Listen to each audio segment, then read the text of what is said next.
Welcome back to the Elle-Sera podcast. Today I've got Fiona Ross from the Aesthetics Club. So welcome, Fiona. Thank you. Thanks. I tripped over aesthetics then. I always find it hard to say. I know, it's a hard one. Too many E's and S's. I know, sure. yeah. So thanks for coming down to chat to us. So I wanted to speak to you because I'm always really interested, and so are our listeners, into like what are the latest, greatest beauty trends. And also there's lots of like terrible stuff on the market that I see and I'm like, why are people doing that to themselves?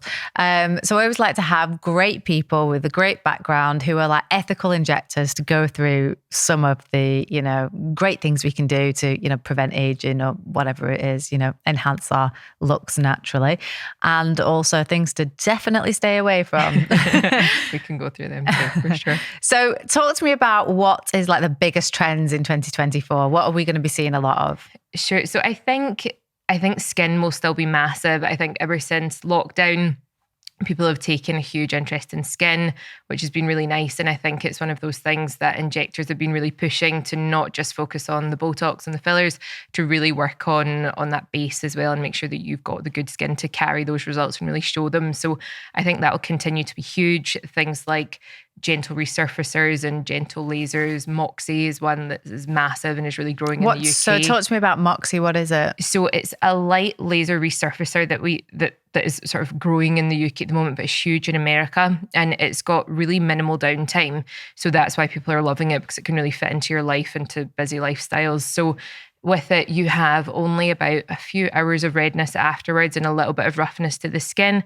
And then after that, you're starting to see your results in about 5 days. So you're becoming a lot fresher, a lot glowier really quickly. So typically with lasers, you're looking at sort of anything from 4 to 3 months of redness and that real pink hue to the skin. So it's really nice to see something that's coming to market that's much more manageable and something that we can fit into our lives. So it's much more manageable, but is it as effective as some of the more abrasive lasers? Yeah, I think that's its real USP, in that it is really effective. And what we can do with it is you can treat at deeper depths and you can do more treatments to get the same results as you would with something that's going to be more aggressive, but with a lot more downtime. So I think it's still really great and it's got good results. There's also the same company, Cyton, they do another laser which is called Halo, which is more aggressive and has got more downtime.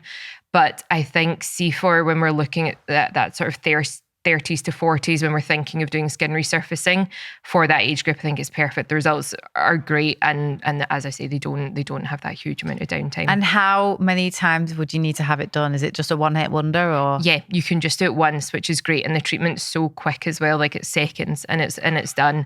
Does it hurt? It's not pain-free, but it's not horrendous. So we use a really strong numbing cream with it, which works really well. So yeah, it's not awful. I've definitely had worse things done. So it's not terrible, but there is a little bit of discomfort with it. It's more afterwards you have that sort of sunburn feeling, which I think can be expected, like with anything that's going to sort of cause damage for repair, such as Morpheus and things like that. You'll expect to have that hot, sort of tender skin afterwards, which is pretty short-lived. I mean, I've been on the fence about Morpheus for ages. Do you know what I mean? And then I put something on Instagram, then loads of people reached out to me offering it to me, and I was like a bit like, oh, I still don't know if I want it. You know, you could give it to free, it doesn't mean I want it. Yeah. So it scares me a little bit. Morpheus, we do Morpheus. We do a huge amount of it. And I think Morpheus can get a really bad reputation. And I think a lot of it is down to like people not really respecting the protocols or the depths that they should go to. What you want to avoid is treating too deeply. So you're going to have like fat atrophy. You don't want to break down fat. You want to tighten fat and contract it. And we want to stimulate the skin. So I've seen people send me cases and they're like, oh, but this has happened. What should I do? I'm not sure if I want to go for it. But a lot of the stuff that you see online, a lot of that is in America, and they treat it at a deeper depth, whereas in the UK, we'll normally treat it at 3mm depth. So you're a lot safer there. So I love Morpheus. I think the results are amazing. And do you know, I really like the fact that you're treating at two different levels. So you're going to treat deep first to get that fat contraction and that tightening, and then we'll treat at skin level. So we're going to work on fine lines, pigmentation, uneven skin tone, scarring. It's lovely. I'm in the Morpheus team. I like it. I think it's really, really good. Okay, and how's that different to the MOXI then? And what are we talking price point wise for these two? So MOXI is a bit more expensive. With Morpheus, it depends what areas you're doing. And with MOXI, it is just skin. We're just thinking about skin health, really. And so skin, like we're talking like just like the upper layers of the dermis. Yeah, exactly. We're not going like really far down. We're not going super deep. And with it, we're just thinking of resurfacing and improving the appearance of the skin at surface level. So things are going to be tighter, dewier, glowier. But with Morpheus, we're going to think of more skin tightening, and we're going to think of lift as well. So Morpheus is really nice for, I think as well, patients that are maybe hesitant to go down the injectable route. It's a really nice alternative to give that really nice refresh. So Morpheus is working at different depths, so you're going to get a little bit more in terms of results for if we're thinking of lifting and more sort of sculpting. But price wise for Morpheus, so it will start from about $595, and you can treat the eye area, you can treat the lower face and jawline, and you can also treat the neck. What about full face? Yeah, so you can do full face, but you just normally will use 2 different hand pieces, which will make it a little bit more expensive, just so that you have the right piece for around the eye area. With the neck for Morpheus, I think it's unreal. I think like it's really difficult to find something that treats the neck really effectively. At the moment, I really like Morpheus 8. I do Botox as well for the neck, which I think works great. And then we also would normally treat with a skin booster as well. And I think that is sort of your best non-surgical recipe for real neck rejuvenation. Where would you treat like Botox on the neck then? And why would you do it? So what you're doing is you're treating what's called the platysmal bands. So if you go like this, and you see the banding that you see down the neck here. So what we want to do is relax those muscles. So you treat really close into the jawline and treat down the neck, and you get that really nice skin tightening. So it's great if this area feels a little bit lax, or do you know, everyone talks about tech neck. We're constantly all looking down at our phones. This area is just starting to look a little bit crepier, a little bit lined. Yeah, it's perfect for tightening that up. So the way that if we do Botox in the face, like on the forehead, it makes everything feel tight and it makes it really smooth, is going to have the same effect on the neck. Right, okay. That's an area I didn't even know I needed, but... I know, and then once you have it, you're like, oh. Wow, look at my neck. Yeah, it's great. I have a lopsided face, which is why I always film on this side, because I look better on this side than I do on this side. And every guest goes, oh, well, that's my best side. I'm like, no, it's my best side, and it's my podcast, so no. I go on this side. But so how could...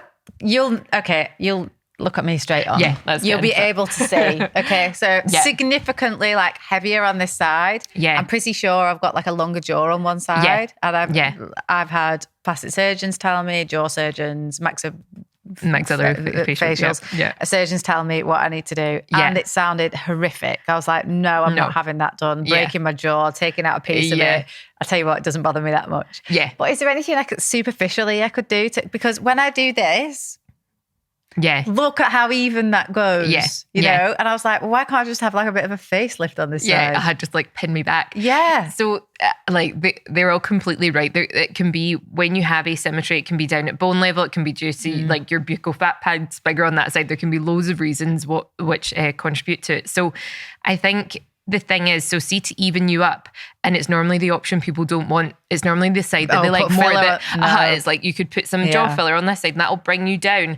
Another thing that I think is really nice for asymmetry, and it's super common on the lower part of the face, is we Botox the masseter muscle, and that brings that side in a little bit. So when I'm looking at you here, I can see there's a little bit, your bone's a little bit lower, but then you've got a little bit more width there. And that's probably because of the bone, and maybe you hold a little bit more fat on that side, or your masseter muscle is bigger on that side. So you can do little tricks, like you could relax that muscle, which will help to pull things in a little bit. But when we start looking at bone and bone asymmetry, that is when normally the answer is putting filler on the other side. But I would say 9 times out of 10 people are like, no, but that's the side I like, because it feels more sculpted and it feels higher. So I'm not losing that one. They're like, no, this is my snatch side. I don't want to compromise that. So normally I would say it's one of those things that I think it's just a bit of acceptance with it, or surgical. But I don't actually think in all the years I've had any patient like, I'm going to go and have that done and have it corrected.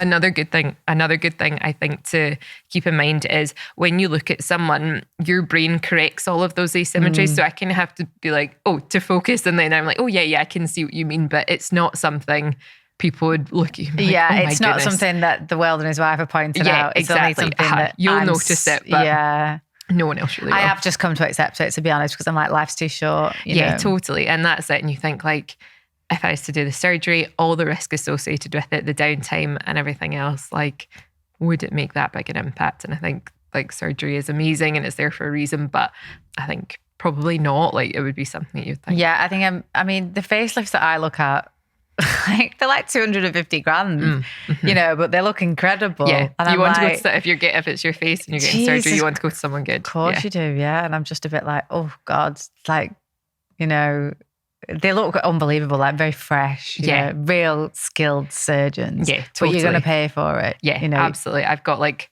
my list of surgeons. I think they're like, and then I think, unreal. Just don't buy into it. Listen, just grow old gracefully and look great with it, you know? Yeah, but I think like, do you know, I think there's, people are always somewhere on that spectrum of like, yep, great, the minute I hit 50, I'm getting a facelift, or they're like, I don't want to do anything other than wear SPF every day. And that, I think that's fine. And that's what's nice about aesthetics and beauty and wellness, is that it's all becoming a lot more talked about, a lot more accepted. So I think it's completely fine to be in any one of those places, but it's just doing like what feels good for you for the right reasons. And, you know, making sure you feel like you're investing in, wherever you are on that scale, good quality things. And then that'll always pay off, I think.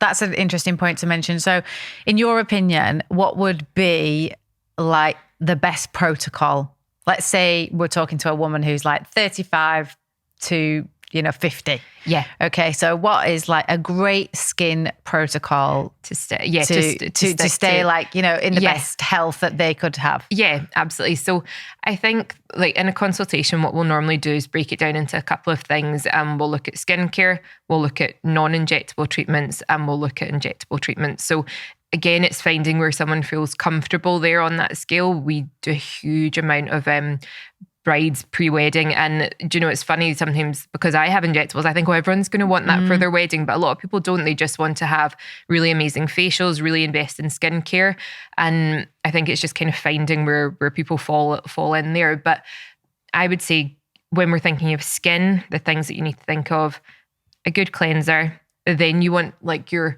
treatment product. So normally someone's got a concern, whether that be like dullness, pigmentation, acne, whatever it is. So my thoughts are always, let's work on something to target that. So me, for instance, I've got quite dry and quite dull skin, and I've also got quite red skin. So I'm working on those things, whereas someone else who's oily will be on a completely different path to what I would want to be skincare wise. But I would say great cleanser, a really good treatment product. Moisturizers, I'm big on. Moisturizers are great, but you don't need to invest really heavily in that. You can use loads of moisturizers like La Roche-Posay, Cetoplast, like so many things that are amazing that don't cost the world. And I think that's absolutely fine to do it. What you want is like a really good hydrator. I tend to say use oil-free moisturizers if you feel like you've got a more congestion-prone skin. And then your SPF during the day, and at night, ideally, I would say it's if we're thinking of that age group, it's time to start using a retinol. So they'd be my ones that I would say focus on. So like your cleanser, treatment product, moisturizer, or hydrator of some sort, and then you want your SPF in the day, and then you want to start thinking about using a retinol at night. And normally I would say use a good quality retinol, but introduce it really, really slowly into your skincare routine. Build that up, and then once you get to a point where you can use that nightly, you'll notice a huge, huge difference in your skin. I definitely have. So I've had loads of ladies come on the podcast, and one of the overarching things they have always has said retinol. And I thought, God, I'm going to have to start. Yeah. I've had like 6 or 7 skin experts or estheticians or whatever. Yeah. Every single one has said retinol. So I was like, okay. So I started small, and I got the Skin Rocks one, Caroline Heron's, and I started on the beginner one. And I was like, okay, I could tolerate it really well, and it did nothing. I didn't think. I thought, right, well, I can go beyond that. Yeah. Then I got a Medicate one. I started doing that one, and then I went to Mexico a few weeks ago, and I'm in a pharmacy, and I was like, tretinoin. Yeah, I've heard that. Retinol, right? 0.5 and a 1%. I was like, okay, I'll have them, and I bought loads of it. I was like, you should have seen my basket at this pharmacy, because Jesus Christ, in Mexico. Better than a pharmacy on holiday, honestly, it's the best. I got anything. I was like, oh my God, I can buy growth hormone, I can buy testosterone, I can buy any kind of steroid I wanted. I bought the eyelash stuff to make my eyelashes grow, although I've not used it yet, so I'm scared. But I did. So the other night, long convoluted way of telling you this story, but they put on the 0.5% of the retinol. Put it on the first night. I thought, yeah, skin feels okay in the morning. Second night, put it on again and then the next day, oh my God, I've started flaking. But so then I haven't put any more on since. I'm going to do it again tonight, actually. Big difference. Yeah. Like I really actually noticed your skin looks amazing. It really went glowy. So I was like, this is what everyone's been telling me. So you're right. It's a journey. Like with retinol, everyone's like, oh, I can't do this. Like my skin's falling off. It looks so, everyone calls it the retinol uglies. Like I look so bad. And it is a journey, and you have to get to that point where you can use it and you really see the benefit. But like and use it sparingly. Totally. And be so careful. Like 2 centimeters around the eyes, 1 centimeter around the base of the nose and around the mouth. It's so sore if you get any on like your eyelids or anything, especially if you're using Tret, you'll be like, whoa. So it's something you just need to be careful with your application, but you do completely reap the benefits. SPF and retinol are the only 2 products that exist that actually can claim anti-aging properties. Like they have the result, they give the results of like turning back the clock, which is amazing. And they're both simple and readily available products. So yeah, they're really worth investing in. I mean, I paid buttons for it in the Mexican pharmacist, but this particular one you can only get with the prescription. So I mean, I don't know. I mean, do you prescribe like tretinoin? Yeah, absolutely. So we would, normally what I would do is like, so we use a brand called ZO, which is a Baji. Lots of people will know it. And they have, I absolutely love their retinols. I've just reintroduced it after having a baby. And I like, oh my goodness, I forgot I was like a snake last week, but it's worth it. But they do one which is called Wrinkle and Texture Repair, which I think is amazing. So I would normally start someone on something like that.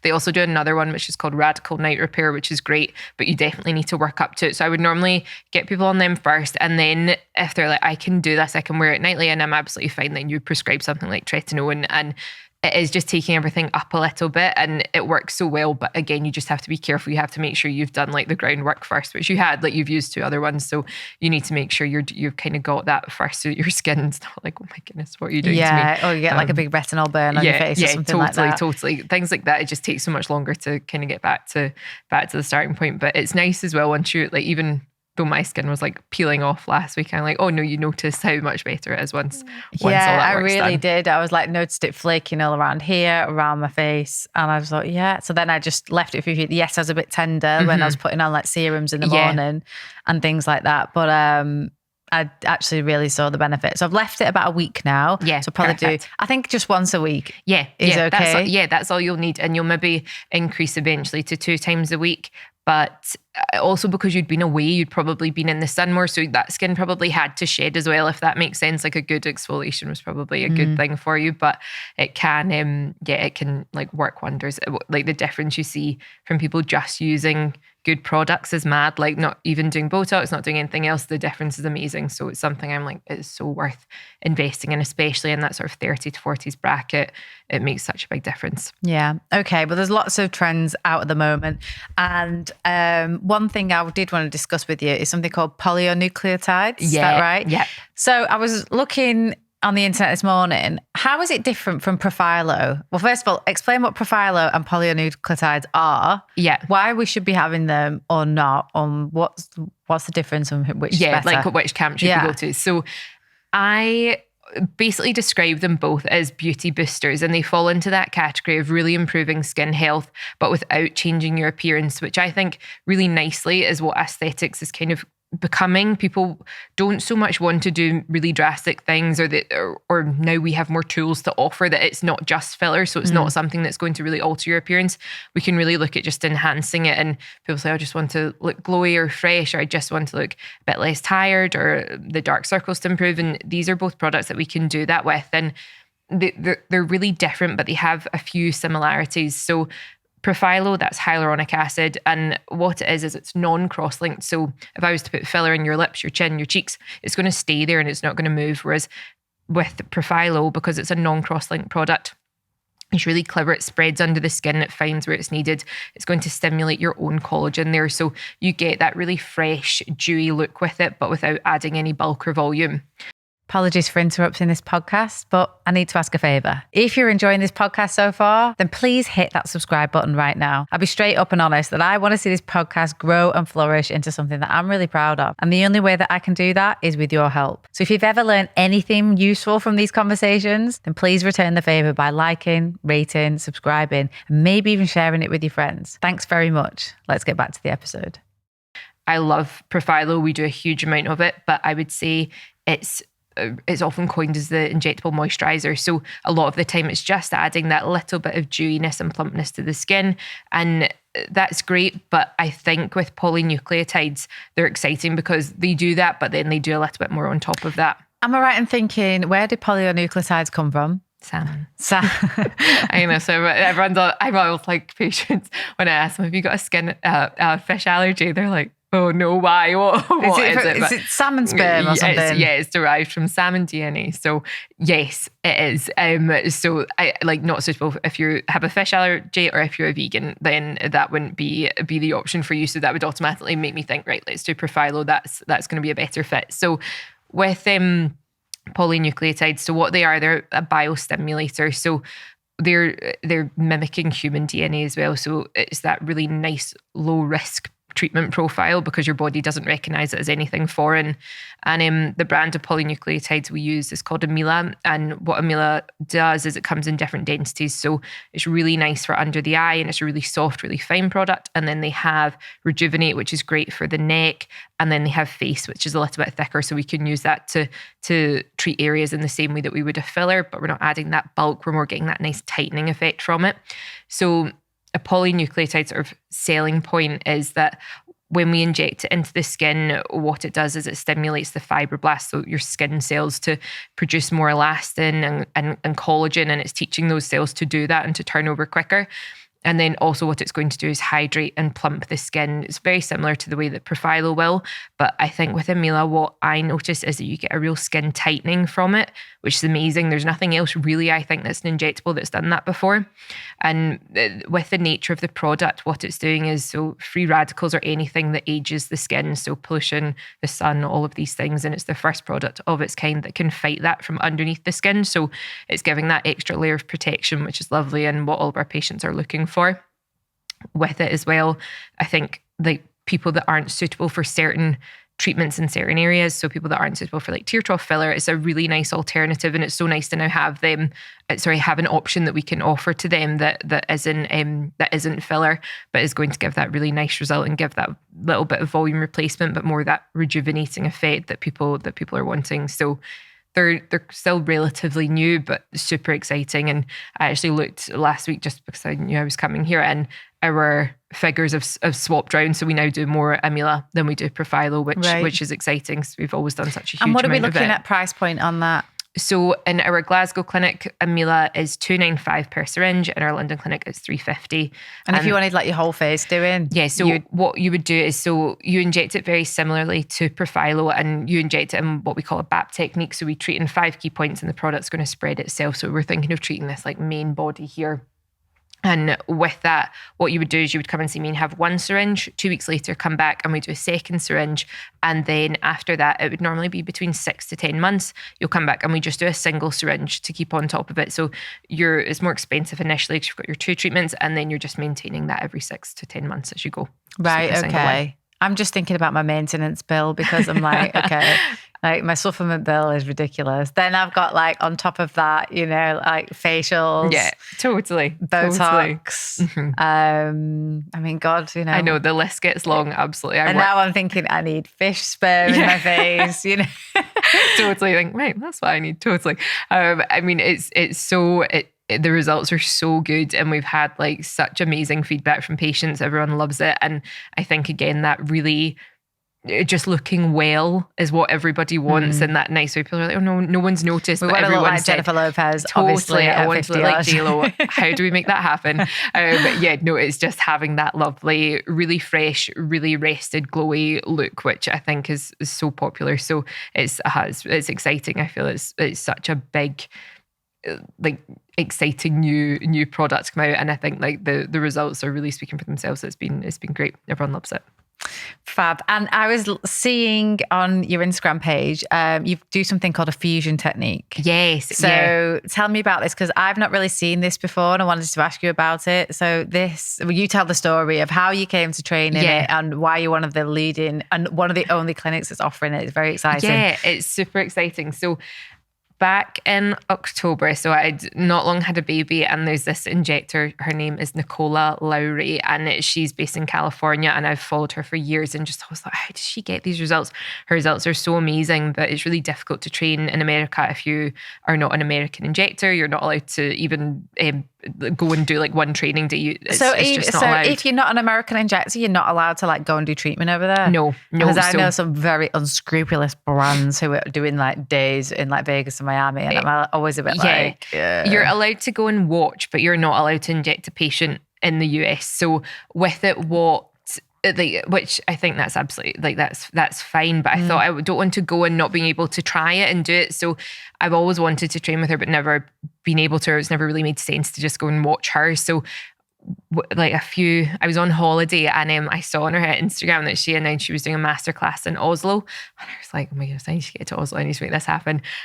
So I booked the training and went, and it was amazing. You know, like, don't meet your heroes, but it was great. It was great meeting her. She was so good and just so insanely knowledgeable and so interesting to listen to. So when we were doing our training, everyone was sort of like, how do you do temples so nicely, and how are you getting these results? And she taught us this fusion technique, and what she does is she'll dilute down her filler, and so like Juvederm Voluma, she'll dilute that down. And what does she dilute it down with? So with bacteriostatic saline. Okay. So that is like what we would mix Botox with. Okay, so with that, she just dilutes it down, so it's still got all of those amazing properties and the reasons that you would pick that certain filler, but it's just diluted to be a little bit softer under the skin. And we've started doing that in clinic, and the results are just so good and so exciting. And I don't know anyone else that does it. I've never seen anyone else do it or talk about it. And what she really pushes is she's like, I don't want to keep these secrets for myself. I want to educate and want everyone else to be doing them, which is really lovely. So she did that with us. And then she also mixes filler and Botox and bacteriostatic saline. And there's certain areas in aesthetics that are really, really difficult to treat, but such a common problem, like perioral lines for older patients is one of these things that I probably have someone come in every single day and mention that area to me. Right. And the options are okay, but they're not amazing. There's nothing that I think really, really fixes that area, but you can do a little bit of Botox into the perioral lines. It doesn't last particularly well, and some people don't like the feeling of that. It can make the mouth feel a bit lazy. Like, you can't really... Totally. It can look a bit funny, and a lot of the time people are really conscious of it. So it's okay. It's not amazing. You can put filler into that area. Again, it's okay, but not amazing. Adding bulk there looks awful. It looks so done. It's really, really noticeable. So it's something that's always an area that's kind of, your like heart sinks a wee bit when someone mentions it.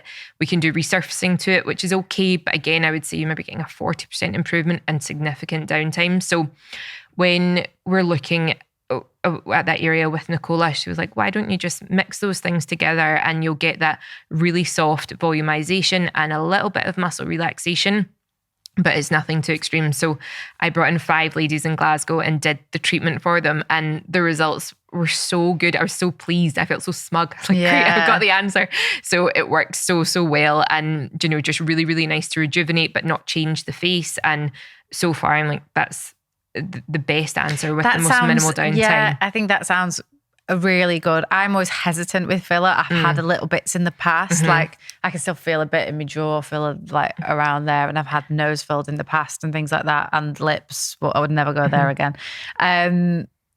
But the one area I'm looking at, especially when I look back on these podcasts all the time, is like here. Yeah. I'm getting a bit of a stripe. And like, obviously you've got muscles there that like start to separate as you age or whatever. You'll know better than me.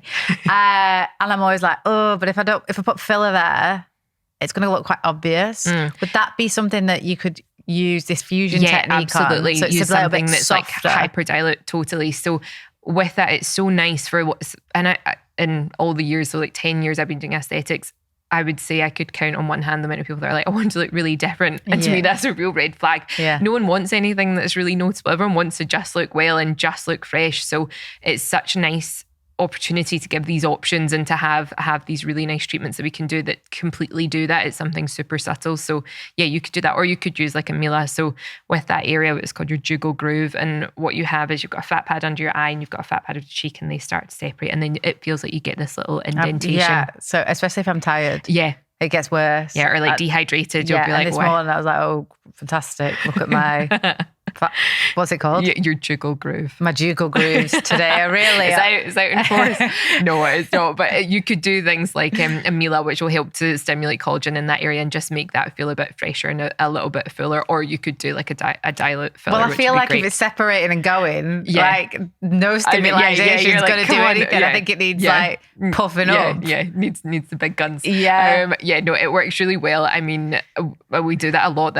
A lot of people will come to me and say, oh, this area really bothers me. And they think it's the need tear trough filler, but it's actually the cheek that needs that needs a bit of like just volumization. But I don't want to do it where that my partner goes, you've had filler in your cheek. Yeah. Do you know what I mean? Yeah. And I think like a good thing to see with cheeks is like the way that people are taught to do filler is like along here. Yeah. But if you think about an aging face, that bone doesn't change. So you're just widening their face and making it look a little bit strange. And that's not really the area that needs the filler. It's normally the fat pads around about that need some soft volume there. So it's just making sure you go to someone who really gets it and is really thinking about your anatomy and not just sort of a... You've hit the nail on the head that Fiona, because... I see a lot of horror stories just like day in, day out. Yeah. People who have put Botox in the wrong, especially on men, put Botox in the wrong area, or they've put too much in, and then they end up like Joseph Fritzl eyebrows. They're like, just like, oh my God. Yeah. And then again, filler, that's why like older ladies who've had filler and filler in their cheeks over time, and then their face has just gone too wide. And I'm like, wherever you went, that's it. That. And you think, who's done that and not thought, no. That's it. Like if someone did it and they thought that's not good, you want them to say, do you know what, wrong approach, let's correct it. But they end up with these huge cheeks, and then you have to fill their temples, and it just, their heads just growing. Just getting bigger and bigger. You're just getting bigger, and I'm like, no one wants that. So I'm trying to like pull back on like doing anything to my face until I'm absolutely ready to do something. I mean, I actually just have a tiny bit of Botox now, the smallest amount I can get away with. And then that's it. Yeah. But I think... but now I am getting more interested, and I'm starting with retinol. Yeah. But I am very interested in like this under skin moisturizer. Yeah, that's it. And I think like, do you know, I think I did the same when I was younger. I definitely had more treatments. And then looking back, I think, oh no, I actually don't like the way I look there. And I think that's it. It's more just kind of finding what works for you. And I think filler is amazing, and it really has a place. But I think the longer that I've been in aesthetics, probably the more cautious I am with it, and the more as well, like we're realizing filler lasts so much longer than the pharmaceutical companies even want injectors to believe it does. So it's something people come to repeat. I reckon I've had mine in my jaw 6 years ago. I can still feel it. There will still be filler there. If you think about as well, the movement in your jaw, there's nothing really there breaking that down. So that's it. It's finding, do you know, people that are happy. I have people come in all the time and I'm like, no, you've still got filler there. You've just got used to how you look with that. You don't need it done again. If we do it again, you'll start to look strange and you won't like it. So like for someone who I need to pay my mortgage, if I'm telling you not to do it, trust me on that. Like if I don't want your money, take that as gospel. Like it's not a good idea to do it. So I think it's just finding someone who's happy to say that to you and really taking that advice on board. And I think like we do a huge amount of correctional work, and it's annoying that an injector's let someone get into that position and that they've sort of taken on that advice or just seen it as more of a money-making exercise rather than sort of building that relationship with their patient. So it's just important to make sure you're going to someone who's reputable and best intentions. Yeah, definitely. Absolutely. I mean, there's a TikTok trend going around of something called, I was a bit of a red flag when hairdressers are starting selling products, right? Yeah. Especially injectable products. So there was a girl I know in Manchester and I saw this thing and I was like, what the hell is that? First of all, it was trap tox. People are getting Botox in the traps. I was like, oh my God, do you know how like ridiculous that is? Because for a female to even get traps, you'd have to be doing weights for a significant period of time and you'd actually have to be really trying to work on that muscle. So forget it. And then the next thing I saw within like a week later was something called lemon bottle. Yeah. And I was like, this is ridiculous. talk to me about why lemon bottle is ridiculous. Yeah. So I feel, do you know that way sometimes you're like, this is so bad that I'm not even giving it like energy, and I'm not investing even learning about this. So I think I only really know top line, but it's a type of fat dissolver. And when I tried to read up on it, I kind of saw a few places offering it. I was like, what is that? And there's no data behind it. The company haven't even released what is in the product. So I think, well, I actually had a look, and it's a enzyme that comes from a pineapple. It's bromelain. Yeah, bromelain. Yeah. Yes, fair enough. Bromelain might be a fantastic enzyme, and it might have some like fat dissolving properties, but the only data I could find, the only studies on it were done by the company itself. Yeah, that's it. There's like no independent data. So I think that's always a huge red flag. And the fact that I don't know one medical injector that is doing it, not one. I don't know anyone who is medical. Touching it with a barge pole. Everyone is like, I can't offer that because I don't understand anything about it because we're not being given the information. So, I mean, I've been asked about it. I don't know anyone who's actually had it, but I think if you're thinking of doing any form of fat dissolving, you need to be really careful. There's problems that can arise with any fat dissolver. So my thoughts would be, let's use something that has data behind it and that is more evidence-based so that we're not running into problems. But with it, like with bromelain, like that is something that is great for, like, it reduces like bruising and inflammation. So I don't know the science behind why that is. I mean, you just see these pictures on TikTok of someone's like jaw, like, you know, like that, and then it's like that, and I'm like, oh, shut up. I think. Do you know what I mean? It's obviously been done with AI or whatever. It seems too good to be true if we're injecting something from a pineapple to get skinny faces. But I would say if you're going to do fat dissolving, use something that is reputable. Go to someone who does it all the time. I don't even really believe in fat dissolving, like even like Aqualix or anything like that. Aqualix, it hurts like hell. Totally. There's so much downtime with it. You're looking at like 3 weeks. You're so swollen afterwards. And a lot of patients are like, the results weren't not even good. Weren't worth it. And do you know, sometimes I think as well as a practitioner, it's just sometimes having a bit more of a trickier conversation about like lifestyle and like weight in general. And they're the things that maybe we should look at managing. And like they're sometimes more tricky to have, but you're doing it with your patient's best interest at heart. I'm also dead against, apologies if you offer this in your clinic, but I've had it done 3 times just to prove that it didn't work. Fat freezing. Yeah, we don't that. What a con that is. I know. An absolute con. Like, I was just like, this is ridiculous. You could literally just go on a like fast for a couple of days and lose more weight than you ever would doing that. It is insane. And it's about $2.5 grand. I know, it's so expensive. You're basically, you might as well get lipo for the cost of it. And then they're sucking out. It's going, I don't love fat freezing. I just think, again, there's often problems with it. So many patients that I know have had it and been so underwhelmed with their results, and whether that's to do with managing expectations or just that it's not the best treatment to have. It's one of these things. I really lose respect for a clinic that offers it, because these will be people that say they're experts, and I'm like, well, why are you not like looking at the data more robustly? Because I don't care if this study, which has been done by the company, is telling you that this is good. You know, common sense would tell you that the best way to get rid of fat cells is just to get rid of them. You know, weight, exercise, eat less, whatever. Move more. Calories in, calories out. Just move whatever. More. But I'll tell you what, the last thing you'd want to be doing is sitting there having your fat sucked into a machine, being really cooled down. And then what, you're just going to urinate it out? It begs belief. And it begs belief that people I've got real big respect for are then like pushing this product, you know? I often kind of think something is too good to be true. It probably is. And I think when it comes to fat loss, the only things that will really work are like losing weight, or like liposuction will completely remove that fat and get rid of it.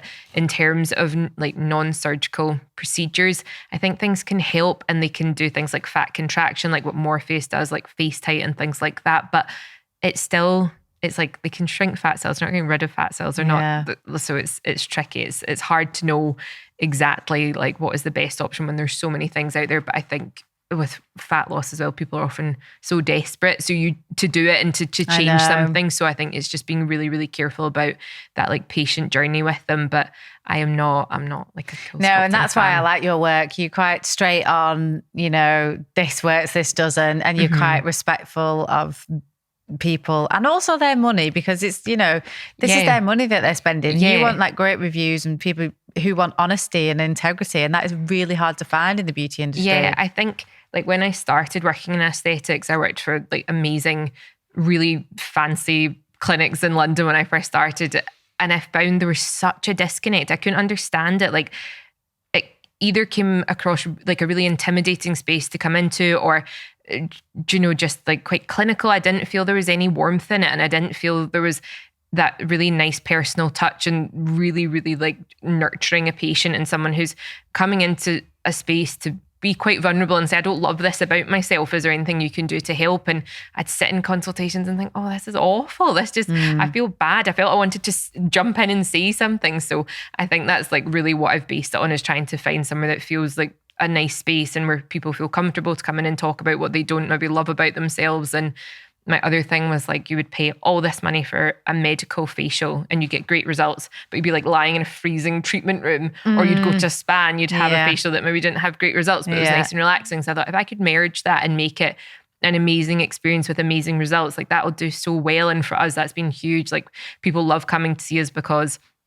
the results are amazing, but also feels like a real treat and something really nice to have. So yeah, I think there was just, I don't know, there seems to be in this industry, it's just like on to the next thing, that kind of real conveyor belt of patients. And it was just something I thought, that's what I want to be different from. I don't want my patients to have that experience. No, exactly. So what's the future for the Aesthetics Club? Yeah, we've got good, exciting things coming up. Like I thought, like last year I had a baby, so I was like, I was growing a baby. This year I'm growing this baby and growing the business. So we're opening another 2 clinics, which is really exciting. And the plan is to spread throughout the UK. So that is our plan over the next 3 years, which is really exciting. And we are growing our team. We're currently an all-female team, which I kind of love and really like that. So everybody is growing. We're currently hiring more practitioners in Glasgow and in London, which is exciting. And then we've also been approached by 2 companies for opportunities to grow within their really amazing brands. So that's super exciting. So there's loads of good things in the pipeline, which is amazing. Amazing. Brilliant. Well, I think we've come to the end of the chat there. Okay. And I would fully recommend, if you haven't looked up the Aesthetics Club, definitely look them up. And if you are, you're worth the journey, because like I said, you've got this beautiful clinic. You treat people really well with integrity, and I feel like you'd be in really safe hands. So you would be 100% worth the journey, whether you're in Glasgow or you're in London. I think I might go up myself. Like I was telling you before, my partner's got a business in Glasgow, and I feel like, we should go up for a little weekend, and then I can go. And he can go and visit his business, and I'll come and have a few facial treatments. Yeah, for sure. Yeah, perfect. No, that'd be so nice. Well, thanks for chatting to us today, Fiona. You've been very insightful. Me. Thanks so much. Thank you.